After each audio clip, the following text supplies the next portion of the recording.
So my name's Randy Willman. I'm a 27-year member of the Dallas Fire Department. My name's Ed Davila. I've been on the department for 13 years. I'm Steve Washington. I've been with Dallas Fire Department for 32 years. I was diagnosed with squamous cell carcinoma in my lymph nodes. And basically my entire stomach was full of cancer. Well, I have kidney cancer, which is renal cell carcinoma, but I have one of the worst kind, they say. Didn't expect it, didn't think it could happen to me. I had actually just canceled my cancer insurance that I had just gotten just in case anything ever happens. But I was trying to save money. I figured, you know what, I won't get it. Next thing you know, I got cancer.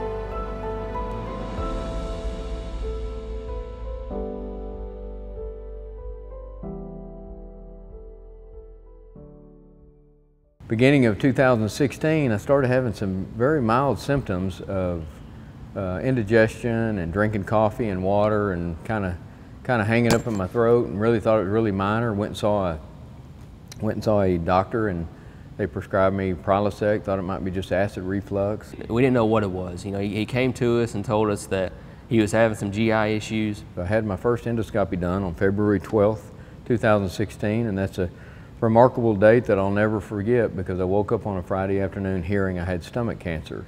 The only conclusion they could come to, this type of cancer is not hereditary. One answer had to be the fire department. While it's a great profession and I so admire these men, there is some really hidden dangers that you need to be aware of that is just not well known. I mean, obviously we're exposed to all sorts of different gases. Look inside of a car. I mean, what is there to burn in a car? Nothing but plastic, you know, nylon seats, seat cushions, paint, you know, anything else inside of a car. Never was I thinking about cancer in the late 90s and the 90s and the 2000s, you know. And we really back then didn't wear masks much. We have so much data to support what we're trying to show you right now, that firemen, we've got to make changes in a culture that thrives on being manly, and how much smoke you can eat, how burnt your gear is. I have that leather helmet. I have that leather helmet at home with the burn up dog ears and the burn up helmet that you can't even recognize. I have that. It was in the day a badge of honor, but guys and gals, again, we've got to change. We've got to change.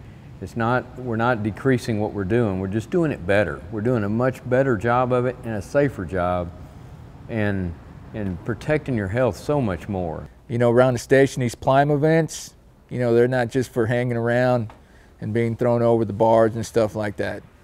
Plug them in. I really think we need to be wearing our SCBAs much longer. If the conditions are right, we need to wear our face pieces all the way into overhaul. You know, it's just air.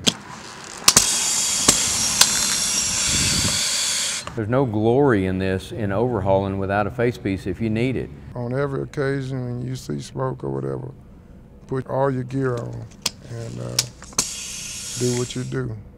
You light them, we fight them. I know the gear, having it dirty, showing people or that we just been through fire and all that stuff, man, I'm just like the next guy. I love it. I love, you know, the smell of it and everything, but reality is, and some of the information that's come out lately is that a lot of that stuff may contribute to the cancer on some of the guys. Don't believe what someone once told me in a court, that Dallas firemen don't fight enough fire to get cancer. We fight plenty of fire, but we don't need to get cancer. You know we fight fire. You know Dallas is one of the biggest, busiest departments in the country. Okay, we have a solid reputation, and I love this job, and I'm proud to say I work for Dallas.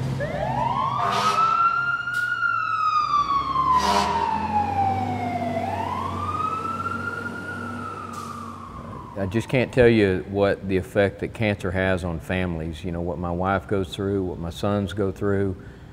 They picked me up when I was at my lowest. There was times where I couldn't take the treatments. It was hard.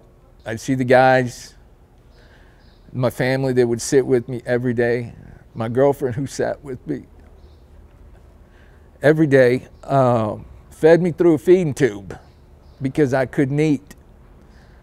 I couldn't sleep. The guys would come over and they'd sit with me, talk. You know, they do things around the house. It picked me up. It affected my family in that they saw how my guys took care of me.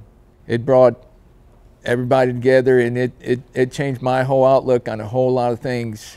I'm Dina Delbert, and I was married to Jeff Delbert. We have 3 kids together. Dallas Fire Department was always on his mind. When he got hired, he was so excited. That was where he wanted to be. He worked there for 10 years. Not too long after we had our last child, he and I were talking, and we were talking about our fireplace. And he kept saying, yeah, the air conditioner. And he was pointing to it, and I said, you mean the fireplace, right? And he said, yeah, the air conditioner. When they had the fire department physical, that's when they determined, he told them all the symptoms. And they told him that they had their doctors to check him out. And they called him at the fire station and said, I got bad news and I got bad news. The doctor told me I had about 6 months to live, which I wasn't gonna hear that, but that's what he told me. Found out this was a very aggressive cancer. Really thought I only had about 3 months to live. He asked me what was I gonna do, and I told him I'm gonna find a new doctor. 2.5 years later, here I am, thinking I wouldn't see my granddaughter, but she's 1.5 years now, so God is good. I live next door to my grandkids, and it's just awesome to have those little guys, and I got a little granddaughter on the way. And you know, sometimes you have those moments of thinking you're not going to be here with them and that they may not know me. I had 7 weeks of radiation, Monday through Friday, every day. And then once a week I had chemo. I lost about 45 pounds. I lost 55 pounds in a 4-month period of time. you know, Steve was one of the largest firemen, biggest, strongest fireman at the fire department, weighing about 340. And he started losing weight. You know, every time we went to the doctor, he'd lose weight.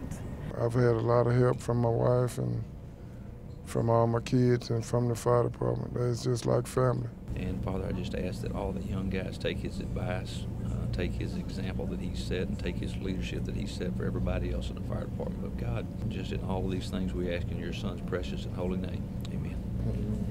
So I'm the only one in the waiting room, and I see a doctor or someone in a lab coat fly in and run through the room into the back. And I got a little concerned, and then it wasn't 10 minutes and they come out and he says, "We see something and it's pretty big, and we're not entirely sure about it, but there is definitely something." He said, about the size of a lemon sitting on his brain, and it was right about here. The tumor was the size of a 14 by 14 tumor, 14 by 14, almost the size of a large melon. Next thing you know, I got like a golf ball sized lump in my throat. After he refused the 5th surgery, he gradually just deteriorated so much he lost his sight. He couldn't see anymore. We had him in a hospital bed in the house, and he just finally faded away there at our house.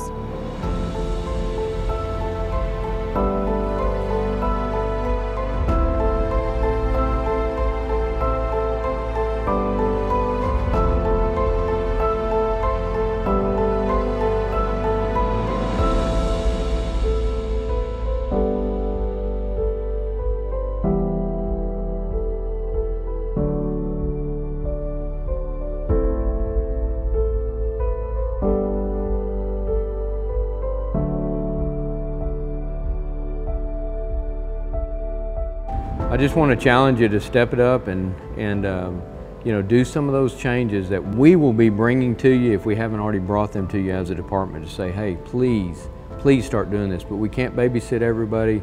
You really need to buy into this. I'm challenging you officers once again, you leaders at the station, to buy into this, make your careers long. Please don't have to explain to a wife why their husband or vice versa has cancer and it be on your watch.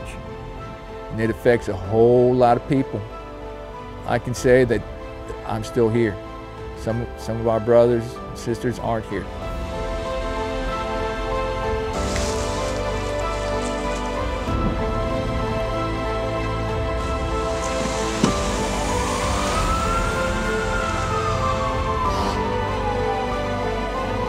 Take those precautions necessary because your family's at stake, not just your life. They need you. They need you here. We don't want to have to lose another firefighter.